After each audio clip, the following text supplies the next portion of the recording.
¿Qué tal? Buenos días, hermanos. Nuevamente me da mucho gusto el poder estar con ustedes en este inicio de semana para seguir haciendo nuestro devocional, analizando a través de el libro de los Hechos, este hermoso libro que nos marca los inicios de la iglesia, del pueblo cristiano de Dios y cómo el Señor estaba haciendo grandes maravillas. Así que pues vamos ya a comenzar el día de hoy el capítulo 4. Yo voy a leer del versículo 1 al 12 y vamos a leerlo juntos. Dice así: Hablando ellos al pueblo, vinieron sobre ellos los sacerdotes con el jefe de la guardia del templo y los saduceos, resentidos de que enseñasen al pueblo y anunciasen en Jesús la resurrección de entre los muertos. Y les echaron mano y los pusieron en la cárcel hasta el día siguiente, porque era ya tarde. Pero muchos de los que habían oído la palabra creyeron, y el número de los varones eran como 5,000. Aconteció al día siguiente que se reunieron en Jerusalén los gobernantes, los ancianos y los escribas, y el sumo sacerdote Anás y Caifás, y Juan y Alejandro, y todos los que eran de la familia de los sumos sacerdotes. Y poniéndoles en medio, les preguntaron: ¿Con qué potestad o en qué nombre habéis hecho vosotros esto? Entonces Pedro, lleno del Espíritu Santo, les dijo: Gobernantes del pueblo y ancianos de Israel, puesto que hoy se nos interroga acerca del beneficio hecho a un hombre enfermo, de qué manera éste haya sido sanado, sea notorio a todos vosotros y a todo el pueblo de Israel, que en el nombre de Jesucristo de Nazaret, a quien vosotros crucificasteis y a quien Dios resucitó de los muertos, por él este hombre está en vuestra presencia sano. Este Jesús es la piedra reprobada por vosotros los edificadores, la cual ha venido a ser cabeza del ángulo, y en ningún otro hay salvación, porque no hay otro nombre bajo el cielo dado a los hombres en que podamos ser salvos. Esta es la palabra que hoy veremos y bueno, es la continuación de el discurso que Pedro estaba dando ante el hecho de que él y Juan habían sanado por medio del Espíritu Santo, habían sanado a un cojo. Entonces ellos son prendidos, se los llevan, dice que ya era tarde y pasan la noche en la cárcel, y al siguiente día pues ellos son traídos delante de todos los gobernantes para explicarles pues cómo habían ellos hecho esto, ¿sí? Entonces, bueno, los versículos que yo elegí que llamaron mi atención fue el 8, el 10 y el 12. Y el 8 dice así: Entonces Pedro, lleno del Espíritu Santo, les dijo: Gobernantes del pueblo y ancianos de Israel. El 10 dice: Sea notorio a todos vosotros y a todo el pueblo de Israel que en el nombre de Jesucristo de Nazaret, a quien vosotros crucificasteis y a quien Dios resucitó de los muertos, por él este hombre está en vuestra presencia sano. Y el 12 dice: y en ningún otro hay salvación, porque no hay otro nombre bajo el cielo dado a los hombres en que podamos ser salvos. Entonces, este versículo estos versículos que me enseñan, pues a mí me enseñan, me llevan a ver la determinación de Pedro de glorificar a Jesús ante el concilio. Y no solamente ante el concilio, sino ante todo el pueblo, ante todo aquel que le preguntaba. Dice en el 10: sea notorio a todos vosotros y a todo el pueblo de Israel. ¿Verdad? Él siempre que le preguntaban algo, él hablaba y daba la gloria a Jesús. Él había hecho un gran milagro al parecer a la gente ante los ojos del pueblo.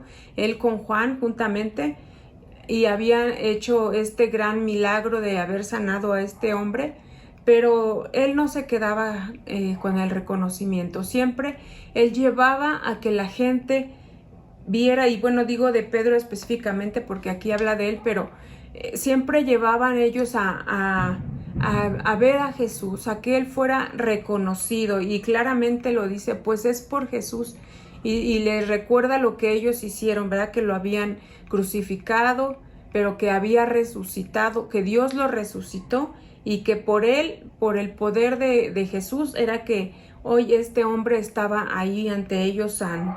Pero ¿cómo lo pudo haber hecho Pedro? Me llama mucho la atención aquí en el versículo 8, como dice, ¿verdad? Dice, entonces Pedro, lleno del Espíritu Santo, les dijo, gobernantes del pueblo y ancianos de Israel. Y ese era como que el común en todos, en los hechos maravillosos, en los milagros que sucedían ahí en medio de los discípulos. Siempre ellos estaban llenos del Espíritu Santo, llenos del Espíritu Santo, y el Espíritu de Dios glorifica a Dios. Así que, pues esto es lo que me enseña, la determinación de Pedro siempre de llevar a glorificar a Dios, pero pues mediante la llenura del Espíritu Santo siempre. Y número 2, ¿qué me hace sentir? Pues me lleva a recordar cuál es mi misión, la misión de todo cristiano, la misión tuya, la misión mía como creyentes, como hijos de Dios, ¿verdad? Y esa también debe de ser nuestra misión, la de glorificar al Padre, glorificar a Dios siempre en todo lo que hagamos. Y dice en el versículo 12, y en ningún otro hay salvación, porque no hay otro nombre bajo el cielo dado a los hombres en que podamos ser salvos. Siempre él glorificaba a Dios, aquí lo reconocía, y nosotros también tenemos esa misión de glorificar a Dios en todo lo que hagamos, por todas las cosas buenas, loables que podamos hacer. La gloria la debe de llevar el Señor siempre, en todo momento. Y pues ni se diga que como iglesia también esa debe de ser nuestra misión, ¿verdad? Y aquí precisamente vemos el inicio de la iglesia, cómo se empezó a conformar la iglesia del Señor, y ellos en todo glorificaban a Jesús. Nadie se llevaba el reconocimiento, sino era el deseo de ellos que los milagros que sucedían cuando la gente les preguntaba o cuando la gente se acercaba, ellos siempre hablaban de que Jesús era el que lo había hecho. Era por medio de la victoria de Jesús sobre la muerte que ahora pues se podían hacer todas estas cosas, ¿verdad? Todas estas maravillas. Entonces esa es nuestra misión también como iglesia, el llevar a la gente que vea a Jesús en nosotros, y que si algo bueno ve en nosotros, pues es solamente por la gracia de Dios, por la misericordia de Dios. Entonces ese debe de ser también en nosotros como iglesia siempre el llevar, el atraer la vista quizá hacia la iglesia, y cuando nos vean a nosotros, entonces que nosotros podamos llevar, canalizar esa vista, esa gloria, esa alabanza a nuestro Señor Jesús. Así que pues esto es. Y también número 3, ¿qué me lleva a hacer? Pues primeramente me lleva a llenarme cada día del Espíritu Santo, ¿verdad? Así como Pedro lo hacía, como los discípulos lo hacían, era eso como el secreto de la eficacia del ministerio de ellos, ¿verdad? El siempre estar llenos del Espíritu Santo, para que entonces las cosas no fueran hechas en sus propias fuerzas, sino con el poder sobrenatural del Espíritu Santo. Esta es el libro también donde comienza la obra del Espíritu Santo de una manera gloriosa, de una manera real, visible. Y pues aquí entonces me lleva a mí a buscar cada día esa llenura, a buscar cada día conocerle más a Él. También número 2 me lleva a reconocer a Dios en todo lo que hago. Como individuo yo puedo tener quizá logros pequeños al lado de lo que estábamos viendo ahí, ¿verdad? Con el discurso de Pedro, que dice que se convirtieron ahí 5,000 personas, que aproximadamente, sin contar mujeres ni niños, que al escuchar o al ver ese milagro, ellos también glorifican a Dios y lo reconocen. Creen en Jesús al oír la palabra que Pedro habla. Entonces, pues quizá no de esa manera, pero en las cosas que podamos ver o lograr o hacer en nuestra vida diaria, a lo largo de nuestra vida, pues siempre debemos de darle la gloria a Él, debemos de darle el reconocimiento a Él. Y pues como iglesia también, ¿verdad? Que todo lo que podamos lograr hacer, porque entre todos podemos hacer cosas grandes, podemos lograr más cosas, pero que en todo siempre sea glorificado nuestro Señor Jesús. Ese es el propósito de nosotros en esta tierra, el darle la alabanza, el darle la adoración, la gloria a nuestro Dios. Él es el que merece toda la alabanza y todo el reconocimiento.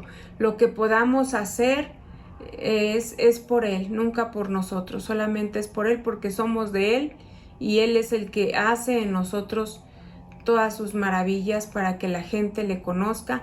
El que nos lleva a hacer grandes cosas es su poder, es el poder del Espíritu Santo. Así que, pues hermanos, a anhelar esa presencia del Espíritu Santo, esa llenura del Espíritu Santo en nuestra vida cada día. Tenemos la palabra del Señor que nos recuerda, por si a veces se nos olvida y pensamos que lo podemos hacer en nuestras fuerzas, nos lleva nuevamente a ver que es en Jesucristo, que es en el Espíritu Santo en el que podamos nosotros vivir la vida cristiana y hacer la voluntad de Dios y cumplir así su propósito.